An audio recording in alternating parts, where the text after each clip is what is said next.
Hello students, पिछली कक्षाओं में हमने पढ़ा था कि प्रकाश संश्लेषण क्रिया क्या होता है, कैसे होता है, क्या-क्या उनसे चीज़ें मिलती हैं क्रिया होने के बाद। ठीक है, तो आज हम बात कर रहे हैं रंध्र की। रंध्र स्टोमेटा, जिसे इंग्लिश में कहते हैं स्टोमेटा, रंध्र। ठीक है, तो रंध्र क्या होते हैं, रंध्र क्या होते हैं ये आज हम जानते हैं। तो पत्तियों की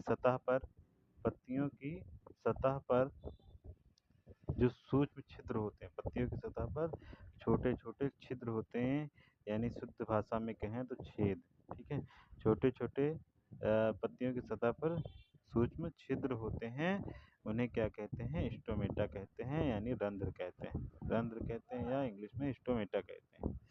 अब रंध्र क्या करते हैं, रंध्रों का कार्य क्या होता है, तो सीधे यही जान लेते हैं कि रंध्रों के कार्य क्या होते हैं। तो रंध्रों का कार्य क्या होता है, प्रकाश संश्लेषण के लिए, इसके लिए प्रकाश संश्लेषण के लिए गैसों का अधिकांश आदान प्रदान इन्हीं छिद्रों के द्वारा होता है। ठीक है, क्या होता है, प्रकाश संश्लेषण के लिए गैसों का अधिकांश आदान प्रदान इन्हीं छिद्रों के द्वारा होता है।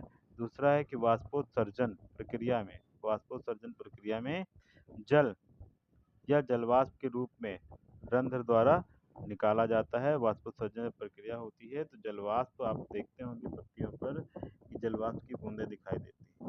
वो बूंदें अचानक से कैसे आ जाती हैं, वो आने का कारण यही कि रंध्रों के द्वारा जब उनमें वाष्पोत्सर्जन होता है तो उनमें से जलवाष्प की कुछ बूंदें पत्तियों के ऊपर दिखाई देती हैं, जो कि रंध्रों से ही निकलती हैं।